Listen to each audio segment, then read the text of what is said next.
หัวคือเสียงแซ่ๆแท้ฮะโอ้งั้นกรรมได้ลูกโอ้ได้ลูกแล้วพ่ออ้าวหอดได้ลูกเลยดิลูกเลย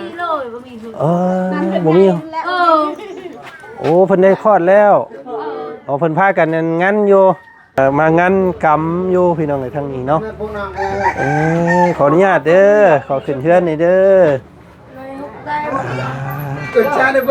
เต็มเฮือนเลยบาดนี้พี่น้องเอ้ยเนาะโอ้ใช่เบิ่งหันสบายดีเนาะขออนุญาตเปิดเบิ่งนี่เด้อเนาะอ้าวโอ้ยเอาอันนี้ขึ้นมาเทิงพี่คนเพื่อนคนไพ่เนาะไอพี่ให้น้องเบิ่งแน่พี่น้องไอพี่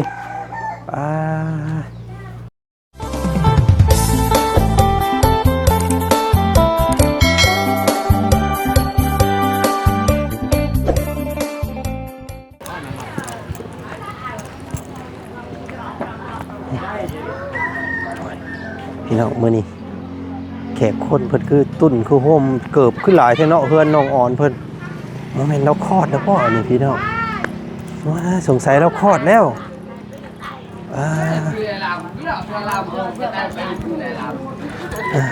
หัวคือเสียงแซ่ๆแท้ฮะโอ้งั้นกรรมได้ลูกโอ้ได้ลูกแล้วบ่อ้าวฮอดได้ลูกเลยดิลูกเลย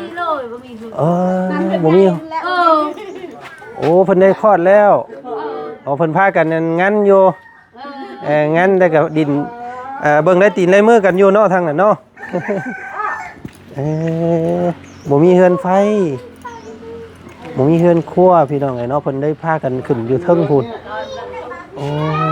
คนฟืนคนไฟก็ลุกกลัวอยู่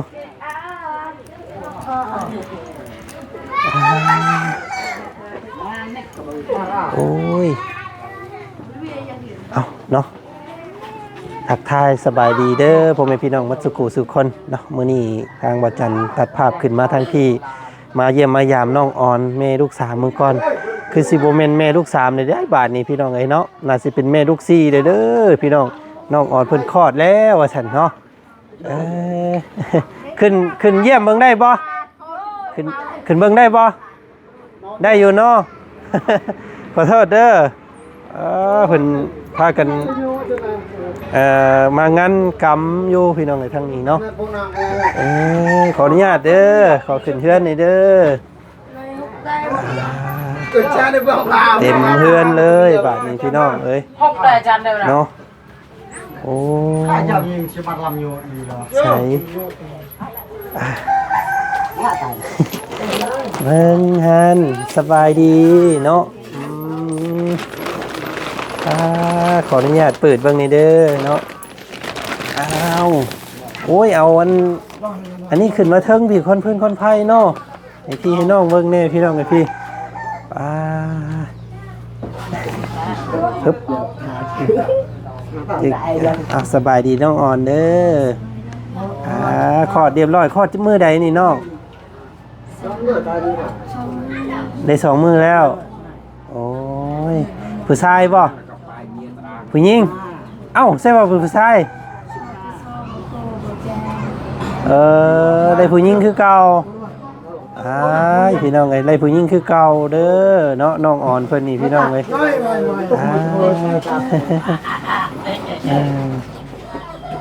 เพิ่นอยู่กำอยู่ไฟคอนกรุ๊กกลัวอยู่เทิงอยู่ทางนี้เนาะ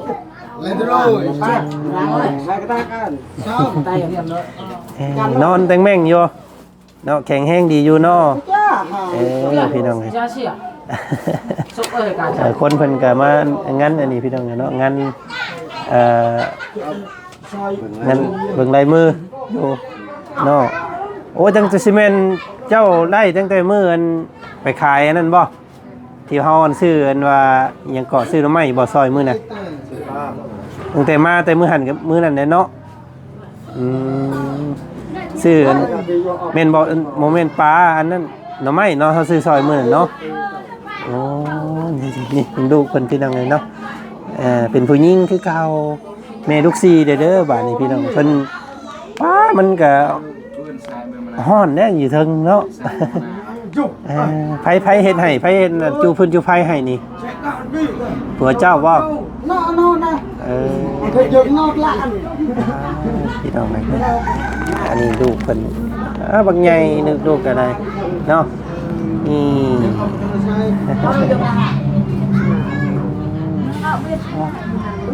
ได้น้องเด้อระวังคุบน้องเด้อบัดนี้เด้อเนาะโอ้ยพี่น้องแข็งแรงดีเนาะบ่ได้เมื่อยบ่ได้มึนบ่มีหัวพี่น้องมีแต่กินนั่นกินน้ำกินในเบิ่งก่อนเนาะกินนั้นกินน้ำร้อนฮะ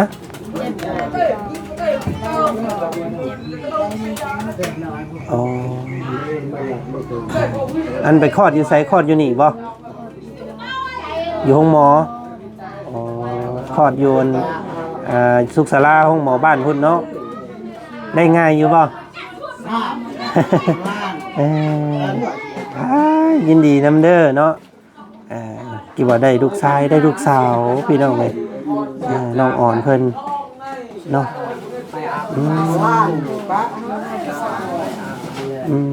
ไปโกว่าผู้ชายเนาะได้ออกมาเป็นผู้หญิงเสยนี่เลยพี่น้องเอาน้ำบะผึ่งจับเนี่ยเดี๋ยวมึงเด้อเอานี่มอบให้เพิ่นก่อนเอามานี่กะทางบ่าวจันกับมากับบ่ได้เตรียมมีหยังมาให้เนาะเพียงเนาะเพราะว่าบ่ฮู้ว่าเพิ่นคลอด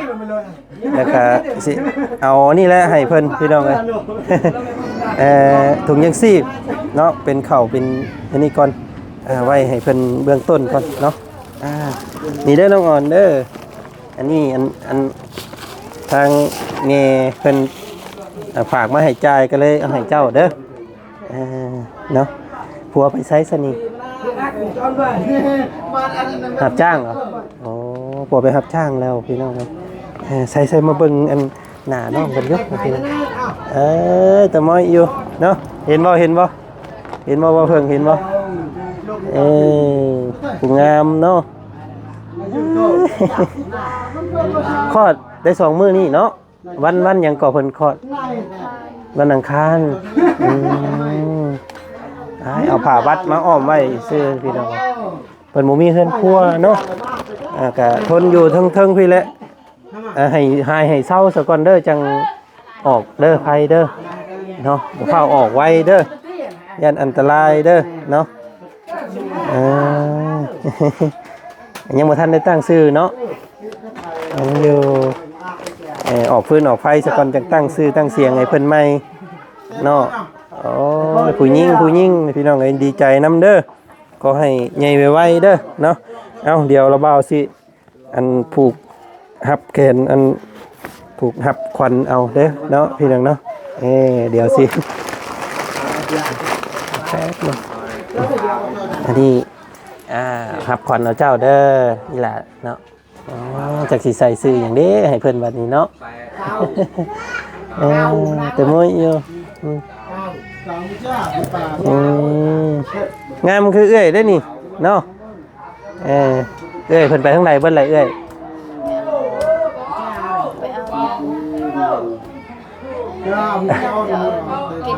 กินบักแหลก อ๋ออันนั้นบ้งกันบ่ไปเอาล่วงเอาตัวล่วงเอาบ้งมาตัวล่วงมากินเนาะโอ้ยผู้พี่น้องเลยเนาะเพิ่นเอากีตาร์ไผ่ขึ้นมาเทิงเลย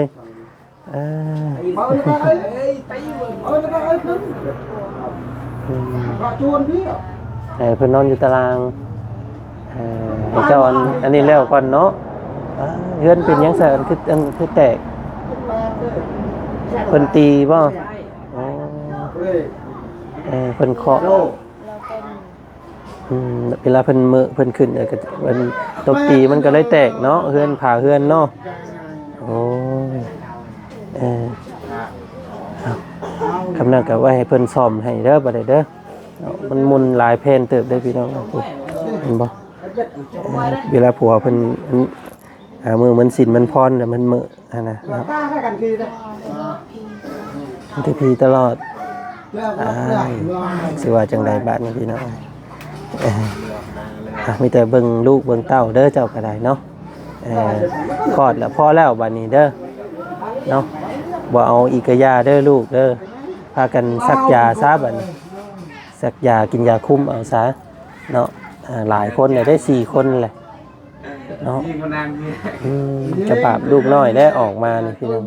บ่มีหยังเลี้ยงเพิ่นได้ครับเนาะนี่ได้เอาอันนี้ข้าวเด้อข้าวให้เจ้าส่งถุงเลยเนาะมาเยี่ยมมายามพี่น้องหลายคู่หลายคนก็อยากให้มาเยี่ยมเราเนาะว่าจันก็หาขึ้นมาเมื่อวานนี้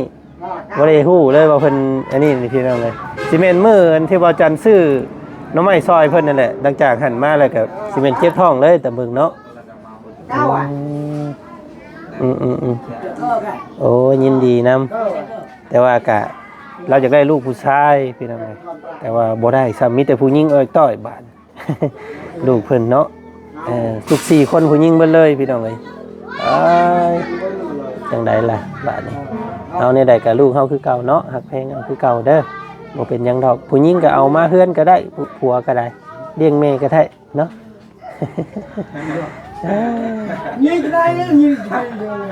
กินฮ้อนอาบฮ้อนก่อนเนาะต้มน้ำฮ้อนอาบเด้อให้ออนไผสมาเบิ่งเจ้ากลางค่ำกลางคืน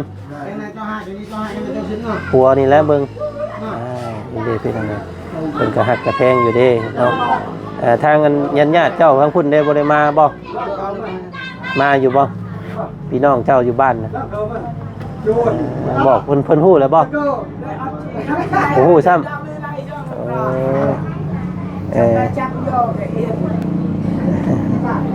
นอนแองแม่งอยู่นอนอยู่นี่ก่อนเนาะแล้วก็ใครอยู่ดอกมัน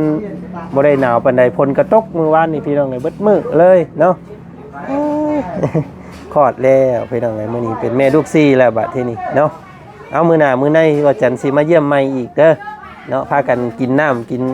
ขะล่ำเอายันพิษกรรมเด้อเนาะวันนี้เอาเข้าไปกินเป็นของแม่กับพ่อของบ่จันเองพี่น้องเอามาให้จ่ายอันนี้ให้เจ้าถุงนึง2ถุงมื้อนี้เด้อกับเงิน100,000กีบเอาไว้รับขวัญอีหลาน้อยเพิ่นพี่น้องเอ้ยแต่แพงครับเนาะ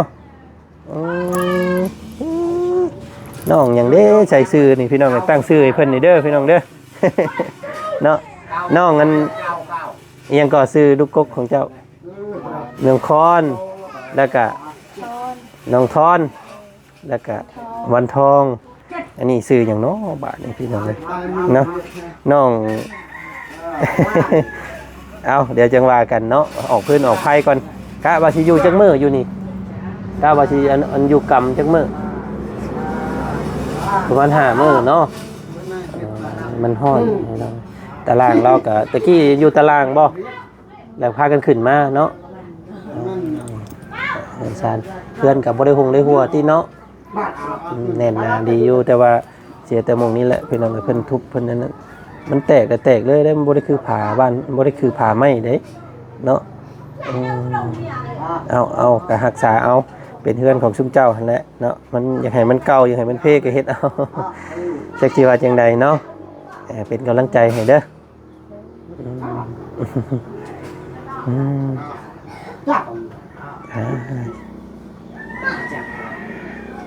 เอาให้เพิ่นพักแพงเฮือนเนาะเฮือนงามแต่ก็รักษาเอาได้น้องเลยบอกเพิ่นเอาเด้อเนาะอย่าไปทุบไปตีมันได้มันแตกมันหักมันเพไปหน้าได้เนาะเดือนนี้ก็เพื่อสิได้มันนี่ก็เบิดเป็น100,000 กว่าบาทก็ได้พี่น้องเลยเนาะขอดแล้วไปสนอกมื้อนี้ทางบ่จันก็มาเยี่ยมมายามซ้ำนี้ก่อนเนาะมื้อหน้าก็ได้สิมาเยี่ยมใหม่อีกเด้อเนาะสู้ๆว่าเป็นหยังดอกจากกันเนาะเดี๋ยวให้ขอบใจหลายๆคนเจ็บจะได้คนไทยขอให้ว่าจันไปใส่จะมีสันเดินก้าว จันไปใส่ยัดน้ำเกินว่าจะหลับหาเดี๋ยวสาธุเนาะเราเป็นยังน้องเด้อเนาะสู้ๆทางสาวอ่อนเมดุกซีบัดนี้พี่น้องเนาะมีลูกแล้วเนาะ เบิ่งลูกดีๆเด้อนังค่ำก็คืนมายันน้องยันนุ่งเพิ่นเหยียบเนาะน้องเพิ่นยังน้อยน้องบ้านทองเพิ่นก็ยังน้อยพายก็ได้ จะไปนะพระ ฮะ ถ้าไม่ทำ เป็นพา เอาเบิ่งๆกันแล้วมากินน้ำกินอาบน้ำกินฮ้อนกินข้าวแล้วบ่มื้อนี้มีหยังอันกินกับหยังนี่เนาะเอากินกับกุ้งกับเกลือก่อนคลั่มเอาก่อนเนาะยันพิษพี่น้องเอามื้อหน้ามื้อในเดี๋ยวสิซื้อในอยู่ในกินมาบำรุงให้เด้อบ่ได้ให้บ่กลางคืนมาให้บ่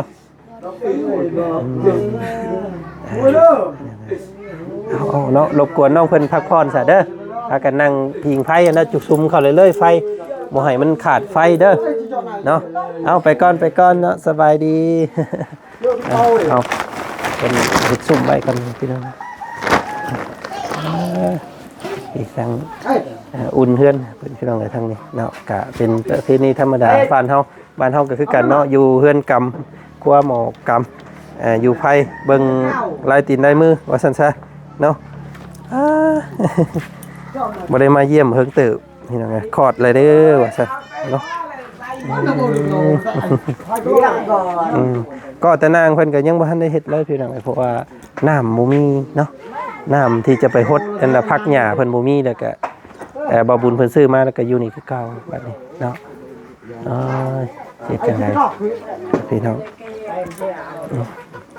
แก้ไปทองอ่ะแป้นก็ยังเดืออยู่ที่ว่าจันเฮ็ดแป้นพายเพิ่นนะแล้วก็คำตัวที่ว่ามันแตกก็เอาตัวนี้ไปขึ้นไปใส่ก็ได้คือกันเนาะหัวเพิ่นทุบว่าซั่นเวลามื้อมาแล้วก็มันเห็นได้ภาพร้อนเห็นผีเห็นสร้างว่าซั่นเนาะจักสิว่าจังได๋พี่น้องว่าจันก็หาขอขนาดวิทยาศาสตร์ก็ยังหาข้อสรุปบ่ได้เนาะตัวนี้บ่เชื่อก็บ่ลบหลู่ได้พี่น้องทางพวกเฮาก็ได้เนาะไปทางเฮาก็เดินทางต่อกัน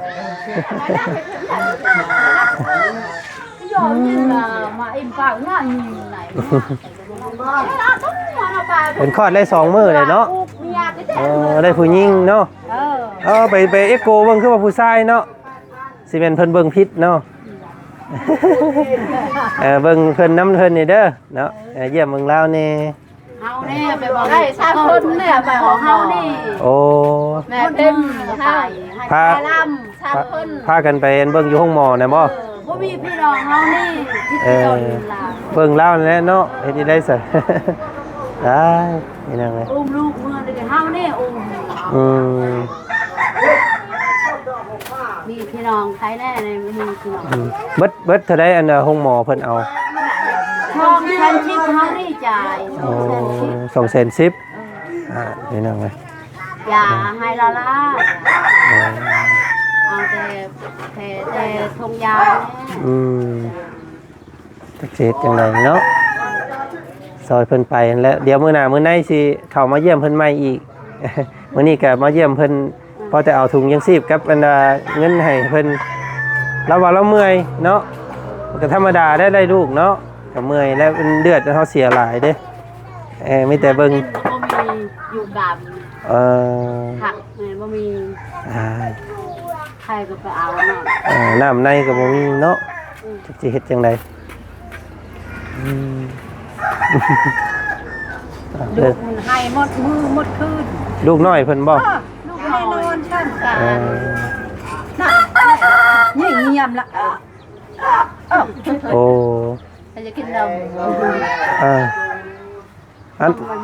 นมยังบ่ออกบ่นมเราน่ะยังบ่มีนมลูกให้แล้วก็ตอนนี้นอนอยู่แม่งอยู่ยันกลางคืนพุ่นให้นี่เนาะ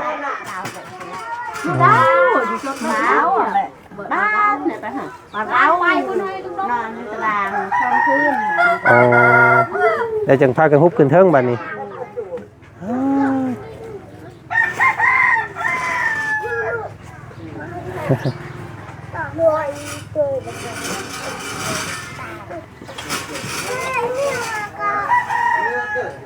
เอาไปหาซื้อน้ำซื้อในมาให้เพิ่นก่อนเด้อเดี๋ยวสิเข้ามาเยี่ยมเพิ่นใหม่อีกฝากเบิ่งแย่งเพิ่นแน่ จักสิเฮ็ดจังหวัดจังไดเนาะอ้าย เพื่อนกับมุนเบิดพี่น้องทุกผัวเพิ่นทุบตีเฮ็ดจังไดว่าจันก็ได้เนาะเฮ็ดให้เพิ่นดีงามแล้วก็สุดแต่เพิ่นสิเป็นเนาะเพียงเนาะเอาอย่างน้อยก็ดีใจน้ำน้องออนเพิ่นบัดนี้ได้คลอดได้ลูกแล้วพี่น้องเลยเนาะคลอดลูกเรียบร้อยก็จักสิเป็นจังไดแล้วน้ำในนุ่มก็ยังบ่ทันมาน้องน้อยเพิ่นก็ให้ครับก็คืนว่าซั่นทางป้าพาลุงเพิ่นเว้านะเนาะลูกผัวก็ซ้ำที่แบบที่เห็นนี่แหละว่าซั่นเนาะมือหยังกระทุบตีเฮือนชานมุนไปเลยเนาะเห็นแต่ผีเห็นแต่สร้างว่าซั่นพี่น้องเลยเนาะภาพหลอนจักสิว่าจังไดเนาะเอาจังไดก็ติดตามเบิ่งชมครอบครัวของน้องเพิ่นตื่มมื้อหน้ามื้อในเดี๋ยวสิแวะเข้ามาหาเพิ่นใหม่อีกเนาะเพียงเนาะสำหรับเพื่อนชานหลังนี้ก็ทางบ่จันก็ยังบ่ทันได้อยู่เงินคำที่แม่เพิ่นให้บ่จันออกก่อนก็ได้เนาะพี่น้องเนาะก็จักสิเป็นเวรเป็นกรรมอีหยังแหละติดตามเบิ่งนํกันอีกสิลงเอยแบบใดเนาะพี่น้องสำหรับเงินก้อนนี้เนาะสิเป็นก้อนเงินที่บ่จันสดช่วยน้องอ่อนบ่หรือว่าก็ยังบ่ฮู้เนาะแม่เพิ่นก็ว่าสิใช้สิจ่ายอยู่ว่าซั่นยังบ่ทันได้ให้เนาะจังไดก็กราบขอบพระคุณบัดสุขุสุคนที่ติดตามน้องเพิ่นมาจนฮอดมื้อนี้เนาะพี่น้องเนาะก็เบิ่งชมกันไปเติมอีกเนาะเมดุกซีแล้วพี่น้องเอ้ยเนาะสบายดีมื้อนี้บัดสุขุสุคนลาก่อนไปพี่น้องเด้อ